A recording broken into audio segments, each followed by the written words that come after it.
என்னால சென்னைக்கு போக முடியாது. கோச்சிங் கிளாஸ்க்கு இப்பதான் சேர்ந்திருக்கேன். கிளாஸ் போயிடும் மாமா. அதனால நீங்க போகணும்னு நினைக்கிறேன். 3 ஜோடியும் சேர்ந்தே ஹனிமூன் போயிட்டு வரட்டும்னு பாண்டியன் சொல்ல, சரவணனுக்கும் ரொம்ப சந்தோஷமா இருக்கு. எங்க போலான்னு கேட்கறப்ப மயிலு சென்னைக்கு போறோம்னு சொல்றாங்க. எல்லாருக்கும் ஓகேவான்னு கேட்கறாங்க.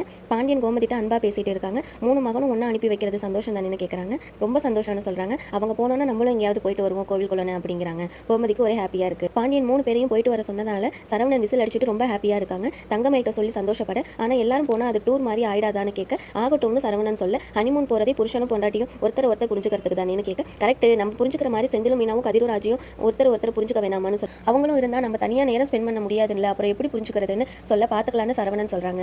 உங்க தம்பிகளும் உங்க கூட வரணும்னு நீங்க நினைக்கிற மாதிரி அவங்களுக்கும் நம்ம கூட வரதுல விருப்பம் இருக்கான்னு கேட்டீங்களான்னு கேட்க, அவங்களும் என்ன மாதிரி தான் யோசிப்பாங்கன்னு சொல்றாங்க சரவணன். ஏமா இல்ல எல்லாரும் சேர்ந்து போறதுல உனக்கு விருப்பம் இல்லையான்னு கேட்க, எல்லாரோட சேர்ந்து போறதா எனக்கு பிடிக்கும், ஆனா ஹனிமூனுக்கு அப்படி போகணுமான்னு தோணுதுன்னு சொல்லிட்டு 3 ஜோடியும் தனித்தனியா போலாமான்னு கேட்க, எல்லாம் ஒன்னா போலான்னு சரவணன் சொல்லிடுறாங்க. எல்லாரும் போயிட்டு வாங்கன்னு அப்பா சொல்லுவார்னு எதிர்பார்க்கலன்னு செந்தில் சொல்ல, மீனாவும் ஆமா ஆனா இது நிஜம்தான் அப்படிங்கிறாங்க. எல்லாரும் ஹனிமூன்னா ஊட்டி கொடைக்கானல்னு போவாங்க, இவங்க என்னங்க சென்னைக்கு போலாங்கிறாங்க அப்படின்னு மீனா சொல்றாங்க. தெரியலன்னு செந்தில் சொல்ல, ஒருவேளை நம்ம சென்னைக்கு போயிட்டு வந்ததால அவங்களும் போகணும்னு நினைக்கிறாங்களோன்னு சொல்ல, அதபகப்படுத்தாதுன்னு செந்தில் சொல்றாங்க. சரவணன் மாமா ரொம்ப ஹாப்பி ஆயிட்டாருன்னு கேட்க, ஆமா அண்ணன் தனியா போகணும்னு ஃபீல் பண்ணிச்சு, இப்போ எல்லாரும் போலான்னு சொல்லவும் ரொம்ப ஹாப்பி ஆயிடுச்சுன்னு சொல்ல, செந்திலுக்கு சென்னைக்கு போக விருப்பம் இல்லைன்னு சொல்ல, எனக்கும் விருப்பம் இல்லைன்னு மீனா சொல்ல, மயிலக்காவுக்கு எனக்கு சுத்தமா செட் ஆக மாட்டேது, இந்த பிளான்ல இருந்து நம்ம விளைக்கலாமான்னு சொல்றாங்க. கதிர் ராஜும் இப்படிதான் யோசிப்பாங்கன்னு சொல்றாங்க. ராஜு கதிர்ட்டு சென்னைக்கு போயிருக்கியான்னு கேட்க, இல்லன்னு சொல்றாங்க. நீ போயிருக்கியான்னு கேட்க, நான் போயிருக்கேன் அப்பா அம்மா கூட ரிலேட்டிவ் வீட்டுக்கு, ஆனா சுத்தி பார்த்தது இல்ல அப்படின்னு சொல்ல, இப்போ போறப்ப சுத்தி பார்க்கலாம் அப்படின்னு கதிர் சொல்றாங்க. உனக்கு சென்னைக்கு போக ஆசையா இருக்கா அப்படின்னு கேட்க, அதெல்லாம் நிறைய இருக்கு, ஆனா இப்போ அண்ணன் அண்ணி கூட போக விருப்பம் இல்லைன்னு கதிர் சொல்றாங்க. உனக்கும் ஒரு விருப்பம் இல்லை போல அம்மான்னு சொல்ல, ஏன்னா அவங்களுக்கு தானே இப்போ கல்யாணம் ஆயிருக்கு, அவங்க தானே ஹனிமூனுக்கு போகணும்னு சொல்ல,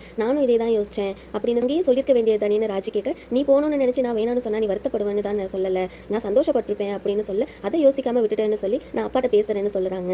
டியூஷன் விஷயத்தை சொல்லிடலாம்னு யோசிச்சுட்டு இருக்காங்க. நான் வீட்டில் தானே டியூஷன் எடுக்கக்கூடாதுன்னு மாமா சொன்னாரு, வெளியில போய் எடுக்கட்டா அப்படின்னு ராஜு கேட்க, சும்மாவே இருக்க மாட்டியா, டியூஷன்லாம் ஒன்றும் வேணாம்னு சொல்றாங்க.